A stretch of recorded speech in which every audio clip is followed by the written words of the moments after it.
Hello everyone, আপনাদেরকে এখন আমি ছাদ বাগান দেখাবো। এই যে দেখুন, একটা বস্তার ভিতরে আলু গাছ লাগিয়েছে। এই যে দেখুন, আলু গাছ আসলে যে জায়গায় লাগায় অনেক দূর পর্যন্ত হয়, আসলে কোনো কিছু করা লাগে না। এই যে কত সুন্দরভাবে হয়েছে দেখুন। আরও অনেক কিছু ছিল, বর্ষায় হচ্ছে নষ্ট হয়ে গেছে। এই যে পুঁই শাক দেখছেন,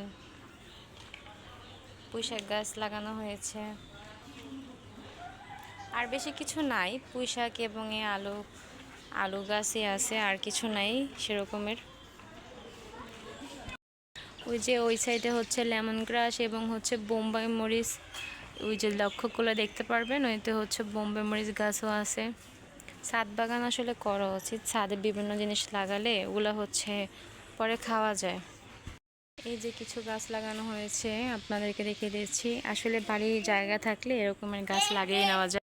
এই যে একটা মেহেদি গাছ হয়েছে, আসলে নিজেদের বাড়িতে যদি এরকমের লাগানো যায় তো বিভিন্ন জিনিস পাওয়া যায়। তো এই যে একটা হচ্ছে আম গাছ। তো দেখেন, শহরের বাড়ির ভিতরেও যদি এরকমের সব কিছু আছে লাগানো, আসলে আপনি সময় মতো সব কিছুই পাবেন।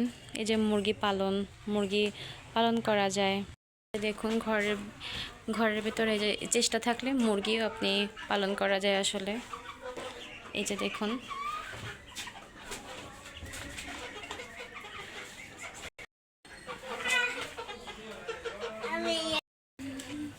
আপনারা আপনাদের ছাদে এরকমের টপের মতো করে তার ভিতরে যদি লাগান, চারা লাগালেই হয়ে যাবে। তো এক একটা যদি এরকমের বালতি থাকে, যে বালতিগুলো আসলে কাজে লাগে না, ওইগুলোর ভিতরে এরকমের সব কিন্তু পাকা, তার ভিতরেও কত সুন্দর। এই যে প্রত্যেকটা বালতি দিয়ে তারপরে হচ্ছে তার ভিতরে কাদা দিয়ে তারপর বিভিন্ন রকমের এইভাবে গাছ লাগানো হয়েছে। প্রত্যেকটা গাছ দেখুন কত সুন্দরভাবে হয়েছে।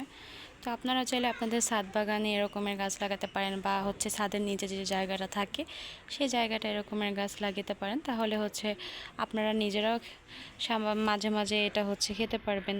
তো ভালো লাগে যদি নিজে কিছু লাগায়, তো তারপরে যদি সেটা দিয়ে কোনো কিছু খাওয়া যায়। যে দেখুন, কাছ থেকে দেখিয়ে দিচ্ছি।